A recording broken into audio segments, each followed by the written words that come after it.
Hi, I'm Abigail Cedarland, and this is a quick overview of vowel sounds for singers. In singing, the main vowels that we use are the vowels that are commonly found in languages like Spanish and Italian, a, e, o, and u. So those are our main vowels. We also have secondary vowels like e, I, u, and then there are other combinations and things like that that come up in words as we start putting the sounds together. But for singers, it can be really helpful to focus on these 5 main vowel sounds and really get used to producing each one with a nice open sound and clearly defined shape for the vowel. Because when we move between different vowels, what we're doing is we're changing the position of our lips, tongue, some of the throat muscles are shifting around to make the shape that sounds like each of those vowels. So just to go over the basic shapes, ah is the most open. So I like to think about letting the jaw release. It's important that your tongue, the tip of the tongue, stays touching those bottom front teeth. In an ah, we don't want to let it pull back. I'll show you why. Tongue tension is really common, and what that does is it really closes off the sound. So I'll demonstrate both ways. An ah vowel with the tongue staying forward where we want it would be like ah. You can see my tongue is forward. It's nice and flat on the bottom of my mouth. If I let the tongue tighten up a little bit more, it might sound more like ah.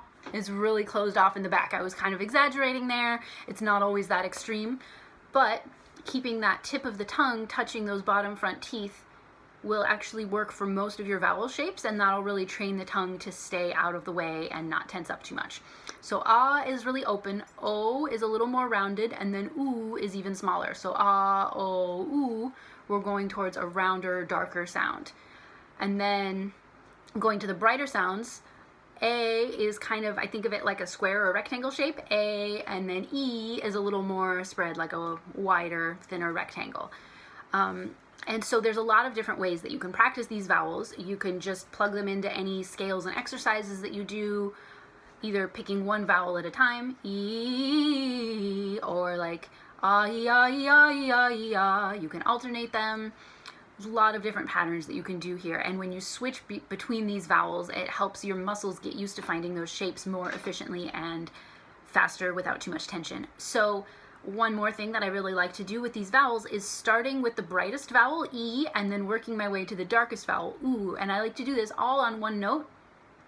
So it would sound like E, A, O, and I usually start around the speaking range and then would work my way up to a higher pitch as well, but it may be most comfortable starting around the same area as your speaking range.